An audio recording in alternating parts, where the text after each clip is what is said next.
Hello guys, room ಕೆಲಸ ಮಾಡ್ತಿದ್ವಲ್ಲ, so almost done ಅನ್ಕೊಳ್ಳಿ. Streaming ಮಾಡಕ್ಕೆ ಒಂದು ಸ್ವಲ್ಪ ಸೆಟ್ಟಿಂಗ್ ಮಾಡಬೇಕಾಗಿತ್ತು ಪಿ ಸಿಲಿ. 880 ಕೂತ್ಕೊಂಡು ಆ ಸೆಟ್ಟಿಂಗ್ನ ಸರಿ ಮಾಡ್ಕೊಂಡೆ. ಅದಾದ್ಮೇಲೆ ತುಂಬಾ ಲೇಟ್ ಆಗಿಬಿಟ್ಟಿತ್ತು ಅಂತ ಹೇಳ್ಬಿಟ್ಟು ಚಾಪೆ ಇತ್ತಲ್ಲ, ಸೊ ಇಲ್ಲೇ ಹಸ್ಕೊಂಡು ಇಲ್ಲೇ ಮಲ್ಕೊಬಿಟ್ಟೆ. ಸ್ಟ್ರೀಮ್ ಆದಷ್ಟು ಬೇಗ ಸ್ಟಾರ್ಟ್ ಮಾಡ್ತೀನಿ. ಆಲ್ಮೋಸ್ಟ್ ಎಲ್ಲ ಕೆಲಸಗಳು ಡನ್. ಅಂಡ್ ಇನ್ನೊಂದು ಮೈನ್, ನಾನು ಸ್ಟ್ರೀಮಿಂಗ್ ಯಾಕೆ ಡಿಲೇ ಮಾಡ್ತಿದ್ದೀವಿ ಅಂದ್ರೆ ನೆಟ್ವರ್ಕ್ ಗೈಸ್. ನನ್ನ ರೂಮಿಂದ 100 ಮೀಟರ್ ಮುಂದೆ ಹೋದ್ರೆ ಸೊ ಜಿಯೋ ಅವ್ರದ್ದು ಆಫೀಸ್ ಇದೆ. ಅವ್ರನ್ನ ಕೇಳಿದೆ ಸ್ಟ್ರೀಮಿಂಗ್ ಮಾಡಕ್ಕೆ ಲ್ಯಾಗ್ ಇಶ್ಯೂ ಬರಲ್ವಾ ಅದು ಇದು ಅಂತ ಅಂದ್ಬಿಟ್ಟು, ಇಲ್ಲ ಲ್ಯಾಗ್ ಇಶ್ಯೂ ಬರಲ್ಲ, 100 MBS ಹಾಕೊಳ್ಳಿ ಅದು ಇದು ಅಂತ ಹೇಳ್ಬಿಟ್ಟು ಹಾಕೊಟ್ರು. ವರ್ಸ್ಟ್ ಅಂದ್ರೆ ವರ್ಸ್ಟ್ ಸರ್ವಿಸ್ ಅನ್ಕೊಳ್ಳಿ ಗೈಸ್. ನೆಟ್ವರ್ಕ್ ಸಿಗ್ತಾ ಇಲ್ಲ ಅಂತ ಕಾಲ್ ಮಾಡಿದ್ರೆ ಲೀವ್ ಮಾಡಿದೀವಿ, ಅಲ್ಲಿದೀವಿ ಇಲ್ಲಿದೀವಿ ಅಂತ ರೀಸನ್ ಹೇಳ್ತಾರೆ. ಇಲ್ಲಿಂದ ಇಲ್ಲಿ ಬಂದ್ಬಿಟ್ಟು ಚೆಕ್ ಮಾಡೋಕ್ಕೂ ಆಗಲ್ಲ ಅವ್ರ ಕೈಯಲ್ಲಿ. ನೆನೆ ಸಿಟ್ಟು ಬಂದ್ಬಿಟ್ಟಿತ್ತು, ಸುಮ್ಮನೆ ಅದು ಇನ್ನೇನು ಮಾಡೋದು ಅಂತ ಹೇಳ್ಬಿಟ್ಟು ಕಿತ್ಬಿಟ್ಟು ಇಲ್ಲಿ ಇಟ್ಟಿದ್ದೀನಿ. ನೈಟ್ ಮತ್ತೆ ಏರ್ಟೆಲ್ ಅವ್ರಿಗೆ ಫೋನ್ ಮಾಡಿದ್ದೆ, ಏರ್ಟೆಲ್ ಅವ್ರು ಬಂದ್ಬಿಟ್ಟು ಹಾಕೊಟ್ಟಿದ್ದಾರೆ. ಸೊ ಅವರು ಡೈರೆಕ್ಟ್ ಆಗಿ ಕ್ಯಾಬಿನೆಟ್ ಕನೆಕ್ಟ್ ಮಾಡ್ಬಿಟ್ಟು ಕೊಟ್ಟಿದ್ದಾರೆ. ಇದು ನೆಟ್ವರ್ಕ್ ಸಕದಾಗಿದೆ ಗೈಸ್. ನೆನೆ ಸ್ಟ್ರೀಮಿಂಗ್ ಎಲ್ಲ ನೋಡಿದೆ. ಅಂಡ್ ಪಾಪ ಅವರು ಬೆಂಗಳೂರಿಂದ ಬಂದಿದ್ರಲ್ವಾ, ಬಂದಿದ್ದು ಅವರು ಮೇನ್ ಥಿಂಗ್ ಬಂದ್ಬಿಟ್ಟು ಪಿ ಸಿ ಸೆಟ್ ಮಾಡ್ಕೊಡಕ್ಕೆ. ಬಟ್ ಸ್ಟಿಲ್ ಕೆಲಸಗಳೆಲ್ಲ ಮಾಡ್ಬಿಟ್ಟು ರೂಮ್ ಕ್ಲೀನ್ ಮಾಡಿಕೊಟ್ರು. ಮನೋಜ್ ಬ್ರೋ ಮತ್ತೆ ಕರಣ್ ಬ್ರೋ ತುಂಬಾ ಥ್ಯಾಂಕ್ಸ್, ಬೆಂಗಳೂರಿಂದ ಬಂದು ಹೆಲ್ಪ್ ಮಾಡ್ಕೊಟ್ಟು ಹೋಗಿದ್ದೀರಾ.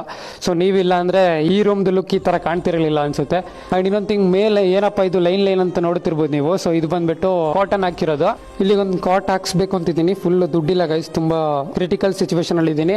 ಅಂಡ್ ಯಾವ್ದೋ ಒಂದು ಕಮೆಂಟ್ ನೋಡಿದೆ, ಬ್ರೋ ಪೇಂಟ್ ಕೂಡ EMI ಮಾಡಿಸಿದ್ದ ಬ್ರೋ ಅಂತ. ಬ್ರೋ ಏನ್ ಬ್ರೋ ಈ ತರ ಎಲ್ಲ ಕಮೆಂಟ್ ಹಾಕ್ತೀರಾ? 2 ಕಲರ್ ಪೇಂಟ್ ಇಂದ ಒಂದು 400 ರೂಪಾಯಿ ಆಗಿರ್ಬೋದು ಅಷ್ಟೇ ಬ್ರೋ. ಇನ್ನು ಪೇಂಟ್ ಕೆಲಸ ಎಲ್ಲ ಮಾಡಿದ್ದು ನಾನು ನನ್ನ ಫ್ರೆಂಡ್ಸೇ. ಸೋಷಿಯಲ್ ಮೀಡಿಯಾದಲ್ಲಿ ಇರೋದು ತೋರಿಸ್ಕೊಂಡ್ರು ಜನರಿಗೆ ಹೊಟ್ಟೆವರಿ ಗೈಸ್. ಇವರಿಗೆಲ್ಲ ಹೆಂಗೆ ಅಂದ್ರೆ ಬೆಟ್ಟಿಂಗ್ ಪ್ರಮೋಷನ್ ಮಾಡ್ಕೊಂಡು ಸುಳ್ಳು ಹೇಳ್ಕೊಂಡು ಜನರಿಗೆಲ್ಲ ಮೋಸ ಮಾಡ್ತಾರಲ್ಲ ಅಂತ ಕ್ರಿಯೇಟರ್ಸ್ ಒಳ್ಳೆಯವರು.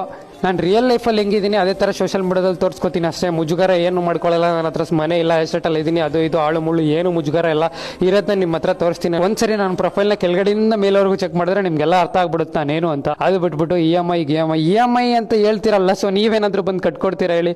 ಪಿ ಸಿದಾಗಿರ್ಬೋದು, ನನ್ನ ಮೊಬೈಲ್ದಾಗಿರ್ಬೋದು, ಎಲ್ಲ ನಾನೇ ಕಟ್ಕೊಳ್ಳೋದು. ಯಾವನ್ನು ಇಲ್ಲಿ ಸೋಷಿಯಲ್ ಮೀಡಿಯಾದಲ್ಲಿ ಮಾತಾಡಿರೋನು ಕಮೆಂಟ್ ಹಾಕೊಂಡು ಬಂದ್ಬಿಟ್ಟು ನಾನು EMI ಕಟ್ಕೊಡಲ್ಲ. ಬಿಡಿ, ಅದ್ರ ಬಗ್ಗೆ ಮಾತಾಡಿ ಸುಮ್ಮನೆ ಬಾಯಿ ನೋವು ಮಾಡ್ಕೊಳ್ಳೋದು ಬೇಡ. And guys, once again Karan bro and Manoj ಬ್ರೋಗೆ ತುಂಬ thank you. Day by day update ಕೊಡ್ತಾ ಇರ್ತೀನಿ. ಸೊ ರೂಮ್ ಯಾವ ಥರ ಕೆಲಸ ಆಗ್ತಿದೆ ಅಂತ. ಇನ್ನೂ ಸ್ವಲ್ಪ ಕೆಲಸಗಳಿದೆ. ಸೊ ಅದೆಲ್ಲ ಆದಮೇಲೆ ಸ್ಟ್ರೀಮಿಂಗ್ ಆದಷ್ಟು ಬೇಗ ಸ್ಟಾರ್ಟ್ ಮಾಡ್ತೀನಿ. ಸೊ ಪೇಂಟಿಂಗು ಅದು ಇದು ಅಂತ ಯಾವುದು ಜಾಸ್ತಿ ಏನು ಖರ್ಚಾಗಿಲ್ಲ ಗೈಸ್, ಓಕೆನಾ? ಲೈಟ್ ನೋಡ್ತಿರ್ಬೋದು ಈ ಥರ ಬರ್ತಿದೆ. ಸೊ ಹೇಗಿದೆ ಅಂತ ದಯವಿಟ್ಟು ಕಮೆಂಟ್ ಮಾಡಿ. Love you all guys, bye take care. Next ವಿಡಿಯೋದಲ್ಲಿ ಸಿಗ್ತೀನಿ. ಫಾಲೋ ಮಾಡ್ಕೊಂಡಿಲ್ಲ ಅಂದರೆ ದಯವಿಟ್ಟು ಫಾಲೋ ಮಾಡ್ಕೊಳ್ಳಿ.